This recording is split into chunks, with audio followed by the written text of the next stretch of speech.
Hi there, I'm Ryan Kennedy, Director of Instruction here at the Oakmont Country Club. Today we're going to help you make some better contact with the ball.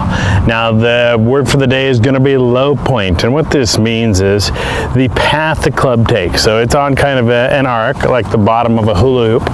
So the very lowest point is the low point.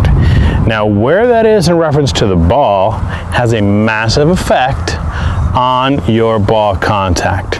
So if you have a Trackman or a flight scope, you can look, it'll show you, it's right there. It's very clear where your low point is. Now, if you don't have $30,000, most everybody has a fancy little smartphone, and the cameras on these things are becoming incredibly high quality. And you can take this thing and figure out about approximately where your low point is. Let me show you how, and then we'll learn how this is going to help you make better contact. So I've just taken my phone and placed it down close to the golf ball and made sure that it's zoomed in on the ball. Now I've used one of the apps that you can get to look at video slow-mo and even draw on it. And so I'm going to put a little mark here at the back of the ball. And as we go in to play the video, we're going to slow it down right here to impact. And what I'm looking for is kind of where the club first hits the mat, which you can see it gets real fuzzy back here.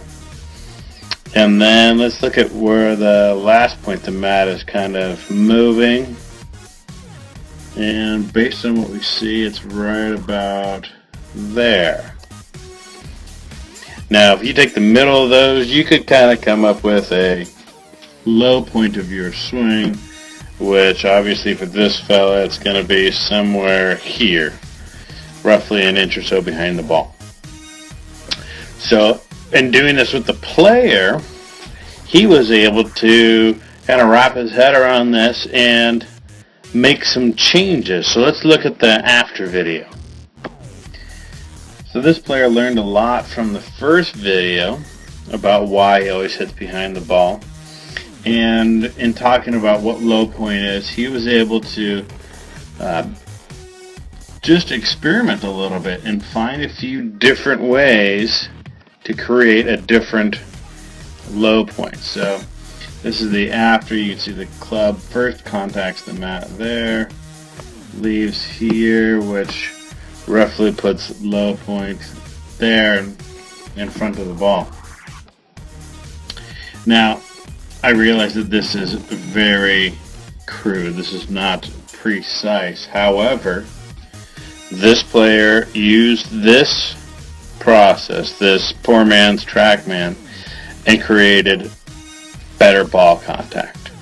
So in that sense, this was precise enough for what we were doing. And now he's hitting the ball better. There you have it, folks. Controlling low point is a great way to improve your ball striking. And you've got a sneaky little cheat with your phone to go figure out where your low point is. Now please keep an eye out for our next video, which will cover ball contact from heel to toe of the face. We've got to get that contact in the middle so that we can play better golf. Thanks so much for tuning in, and I look forward to seeing you around the club.